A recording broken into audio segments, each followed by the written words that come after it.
Hello friends, welcome to love for plant. आज हम बात करेंगे बैंगन के बारे में, बैंगन के पौधे के बारे में। कई लोगों की शिकायत रहती है कि हमारे बैंगन के पौधे में फूल तो बहुत ज़्यादा आते हैं लेकिन फल नहीं आता है। जैसे ही फूल आता है फूल झड़ जाता है, वो फल में नहीं बदलता है। तो हम क्या करें कि हमारा जो फूल है वो फल में बने, यानी कि जो बैंगन है हमारे प्लांट पर लगे। तो हमें ऐसा क्या करना रहता? बहुत ज़्यादा कुछ नहीं करना हमें रहता। इसके लिए बस सिंपल से एक दो चीज़ें हैं। अगर फूल आ रहे हैं उनका हम ध्यान रखेंगे उन बातों का, तो हमारे जो फूल हैं वो फल में जल्दी ही बदलने लगेंगे। तो सबसे पहले देखिए, इस तरह से फूल आ रहे हैं हमारे प्लांट पर, लेकिन अगर सिर्फ फल नहीं बन रहे हैं तो सिर्फ हम थोड़ी सी ही कमी है आपके पौधे में। बैंगन का पौधा साल भर रहने वाला पौधा है, और एक बार अगर हम बैंगन का पौधा लगा लेते हैं तो वो कई सालों तक बना रहता है और कई सालों तक वो हमें बैंगन भी देता है।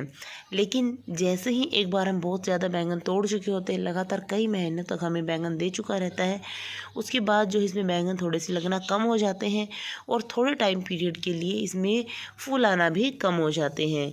देखिए, ये वाला जो मेरा बैंगन का प्लांट है, इस वाले गमले में 2 बैंगन के पौधे मैंने लगा रखे हैं, एक ये वाला और एक ये वाला। इस तरह से 2 बैंगन के पौधे हैं।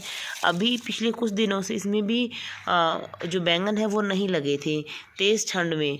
अभी फिर से इसमें फरवरी के शुरू होते ही फ्लावरिंग भी शुरू हुई है और बैंगन भी दोबारा से लगने शुरू हो गए हैं। जैसे ही दिसंबर आई, बहुत ज़्यादा हमारे जो है पेड़ हो चुके थे बैंगन के। तो यहाँ से देखिए, मैंने इसकी हार्ड प्रूनिंग कर दी थी। जो बहुत ज़्यादा लंबी लंबी टहनी थी उनको मैंने हर जगह से कट कर दिया था। देखिए, हर जगह से हार्ड प्रूनिंग करके मेरे प्लांट को रख दिया था, ताकि दोबारा से नया फुटाव शुरू होगा तो बहुत ज़्यादा हमारा जो प्लांट है मैसी नहीं लगेगा। हार्ड प्रूनिंग का हुआ क्या कि बहुत ज़्यादा ब्रांचेज आई, और ब्रांचेज आई इसके साथ साथ फ्लावर भी बहुत ज़्यादा आए। तो सबसे पहली बात, अगर बहुत ज़्यादा आपका प्लांट बड़ा नहीं है, बहुत ही छोटा सा पौधा है, तो उस पर कई बार स्टार्टिंग में फूल आते हैं और वो गिर भी जाते हैं, वो फल में नहीं बदलते हैं। अगर ऐसा है तो आपको टेंशन लेने की ज़रूरत नहीं है। लेकिन अगर आपका प्लांट बड़ा हो चुका है फिर भी आपके जो ये फूल हैं वो फल में नहीं बदल रहे हैं, तब आपको क्या करना है? देखिए, सबसे पहले हो सकती है इसमें पोटेशियम की कमी, जिसकी वजह से आपका जो फूल है वो बार बार झड़ जाता है। तो ऐसे में हम हमारे प्लांट को पोटेशियम देंगे। पोटेशियम के लिए हमें क्या करना है? देखिए, इस तरह से मैं पोटेशियम देती हूँ अपने प्लांट्स को।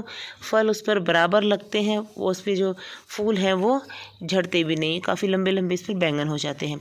पोटेशियम हम घर में दे सकते हैं बिना किसी केमिकल फर्टिलाइज़र के। हम सिर्फ जो राख रहती है, यानी कि उपले की बनी हुई राख हो या फिर लकड़ी की राख हो, उसे हम अच्छे से हमारे प्लांट के ऊपर छिड़क दें। जब भी हम पानी दें 2-4 दिनों के बाद उस राख को छिड़कते रहें। धीरे धीरे ना फूलों का गिरना बंद हो जाता है हमारे पौधे से, और फूल जो है काफ़ी लंबे समय तक हमारे प्लांट पर बने रहते हैं। तो फूल बने रहेंगे तो ऑटोमेटिकली लंबे समय तक जो फूल बने रहते हैं तो वो फूल फल में बदलने लग जाते हैं। हर एक जो जितने भी बेल वाले फूल रहते हैं, फिर जितने भी जो फल वाले या सब्जी वाले पौधे रहते हैं, उन पर मेल और फीमेल 2 तरह के फ्लावर आते हैं। मेल और फीमेल का सीधा सा फंडा है। मेल का मतलब है कि जो फूल जिससे हमारा जो पोलिनेशन रहता है लेकिन उसमें फल नहीं आता, और फीमेल फ्लावर जो पोलिनेट होता है और जिसमें फ्रूट या सब्जी लगती है। लेकिन बैंगन में ऐसा पोलिनेशन हमें कुछ भी नहीं करना पड़ता। फूल इसके देखिए इस तरह से रहते हैं, कुछ पर्पल रहता है और नीचे की तरफ येलो रहता है, बस वही हमारा फूल रहता है और इसी में हमारा फ्रूट आता है। सारे के सारे फूल फ्रूट में बदले ऐसा नहीं रहता, इसके भी कुछ फूल झड़ जाते हैं। देखिए, इस तरह से जो कमज़ोर फूल रहते हैं वो हाथ लगाए और देखिए सूख कर इस तरह से झड़ जाते हैं। लेकिन जिनमें फ्रूट बना रहता है वो इस तरह से झड़ते नहीं हैं।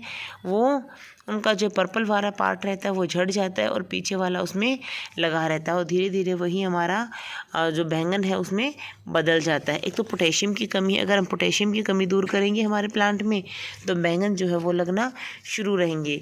और हमें बहुत ज़्यादा पानी भी नहीं डालना है। कई बार हम ओवर में एक्सेस में पानी डाल देते हैं।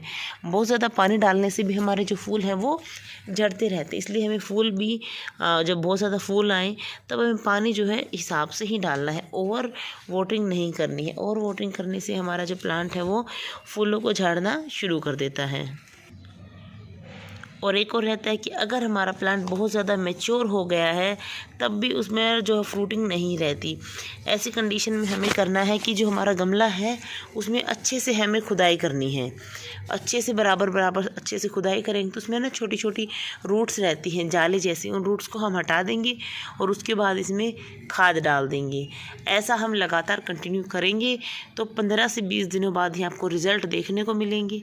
आपके बैंगन के पौधे पर काफ़ी ज़्यादा अच्छे और हेल्दी बैंगन आपको देखने को मिलेंगे। ये दो से तीन बात है जिनका आपको रेगुलरली ध्यान रखना है। ऐसा करने से आपके जो प्लांट है वो बैंगन भी बनाने लगेगा और आपके जो फूल हैं वो झड़ना बंद हो जाएंगे।